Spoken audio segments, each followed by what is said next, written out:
Muy buenos días, bienvenidos a Reavivados por su palabra, con la palabra de Dios que vive y permanece para siempre. Seguimos esta mañana revisando el libro de Salmos. Ahora estamos en el capítulo 58.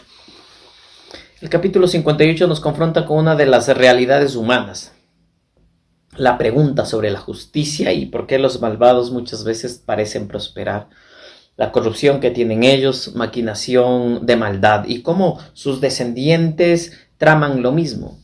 Generalmente esto se puede ver en la clase de los poderosos, sobre todo los que están involucrados en temas de la política. Forman a otros, ya sea sus propias familias o otros líderes, y que trabajen en esa misma línea que ellos aprendieron de corrupción, de engaño, de mentira, de demagogia. Y es ahí, después de entender todo esto, ¿no?, cuando el pueblo clama por justicia. Porque estas personas tienen el poder muchas veces y año tras año corrompen a otros. Un momento tan complicado, ¿no? La maldad humana, dice el texto, ¿no?, haciendo alusión a la maldad de ellos, dice, ¿no? Los malvados se pervierten desde que nacen, desde el vientre materno se desvían los mentirosos. Está hablando que esta clase de poderosos, de gente que está haciendo el mal, pervierte a otros pequeños, ¿no? Y los llama a sus filas, ¿no? Y los llena de mentiras.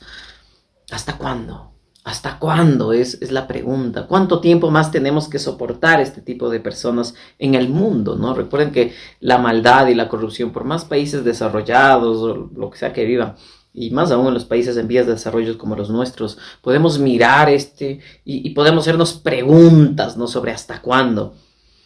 Y el Señor, el rey David, el Señor en su palabra, a través del rey David dice: rómpeles, oh Dios, los dientes, arráncale, Señor, los colmillos a esos leones. y él habla ahí sobre la justicia que proviene solamente de Dios. Verso 10, se alegrará el justo a ver la venganza, dice el verso 10 del capítulo 58. Es decir, el clamor de justicia, más que en este mundo, porque inclusive los poderosos compran las cortes de justicia y jueces y etcétera, etcétera. El clamor no tiene que venir hacia otros seres humanos. El clamor de justicia debe ir directamente ante el Señor. Y Él habla de la seguridad y la garantía del día en que Él va a hacer justicia, ¿no? Y se alegrará el justo a ver la venganza, pero no la venganza del ser humano. Es decir, no nos corresponde a nosotros esa tarea le corresponde a Dios. Dios obrará con justicia en su momento. Nuestros clamores de justicia deben ser dirigidos a Él en un mundo desigual, en un mundo donde impera la maldad y la corrupción de los poderosos. Nuestra vida debe estar guiada, dirigida hacia Él, nuestros pensamientos, lo que somos.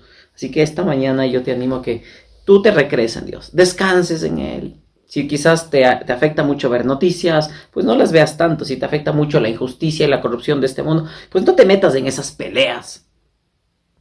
Deja al que juzga con justicia, y ese es Dios. En Él recréate. Vamos a orar. Querido Dios, te damos gracias por el consejo de tu palabra. A ti clamamos por justicia en un mundo de corrupción, oh Dios, y queremos descansar en ti. Permite que nuestra vida no esté ligada a estos temas políticos que nos hacen tanto daño, sino ligados a ti, oh Padre Celestial, a tu evangelio y a las cosas preciosas que tú has prometido. Y sobre todo, traerás justicia a la tierra.